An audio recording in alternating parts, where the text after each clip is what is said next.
Bonjour à tous, on se retrouve pour une vidéo, on en parle sur le thème du gainage. Ah c'est bon, le mec il veut même plus se faire chier, il va nous apprendre à faire une planche maintenant. Non, le gainage, pas au sens du mouvement où on est en planche et on serre les abdos pour maintenir, le gainage d'un point de vue maintien de la colonne vertébrale et de toute la sangle abdominale. Ce gainage, il va servir à maintenir ce qu'on appelle le rachis, donc la colonne vertébrale. Et donc, on va commencer par faire un petit rappel sur ce que c'est qu'en fait la colonne vertébrale et ce qui s'y accroche.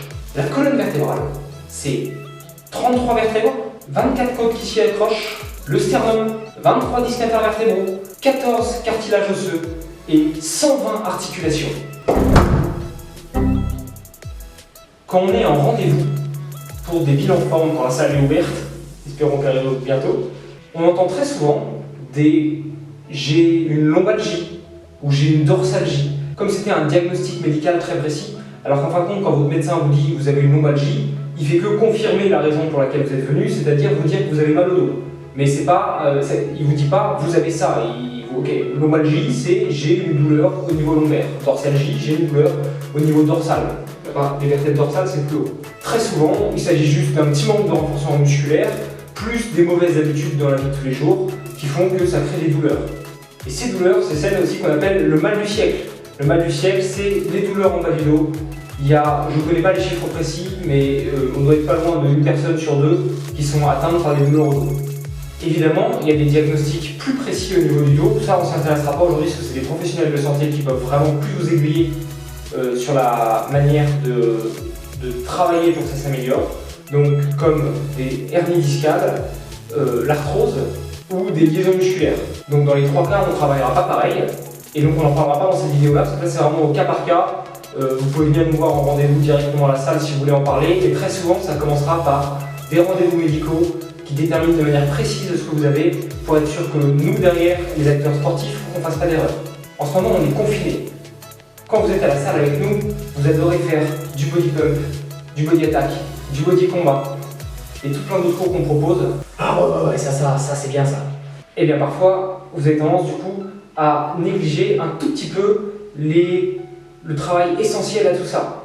C'est très bien de faire ces 3 cours-là, ils sont très efficaces, mais il ne faut pas oublier de travailler sur des petits points qui vont quand même empêcher de se blesser. Et donc aujourd'hui, c'est ce qu'on va voir. On va profiter de ce confinement pour améliorer des détails que parfois, en temps normal, on ne privilégie pas. Parce qu'il y a quelque chose de plus fun, mais en fin de compte, il faut commencer par ce petit travail pour ensuite faire du fun et du très efficace. Donc vous l'aurez compris, aujourd'hui, on s'intéresse principalement à ce qu'on appelle les lombalgies, donc les douleurs en bas du dos, et on va vous faire voir un petit circuit type de comment renforcer cette zone pour limiter les problèmes de lombalgie.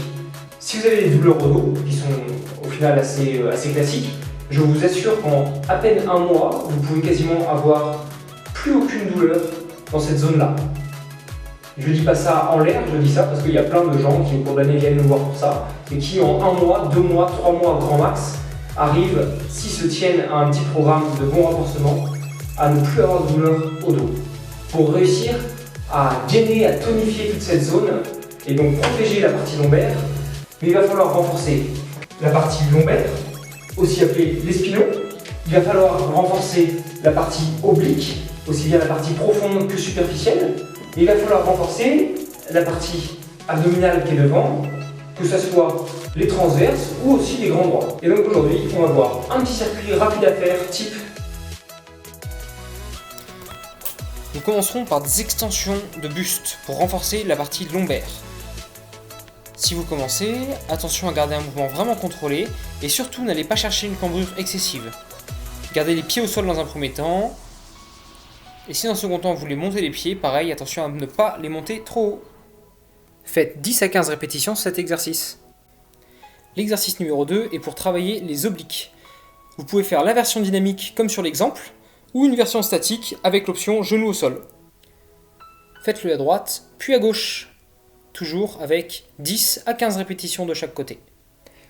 Dernier exercice, on fait comme une relevée de buste et on essaie d'aller toucher ses pieds. La partie qui va travailler plus sur les transverses, c'est la partie d'ouverture avec les pieds et les bras, qui peut rappeler un mouvement de pilates qui s'appelle le double leg stretch, en légèrement différent. Cet exercice nous permet donc de travailler sur les deux parties, superficielles et profondes. En option, ne bougez que les bras. Et toujours 10 à 15 répétitions. 2 à 3 tours 2 fois par semaine devraient suffire pour ce petit circuit.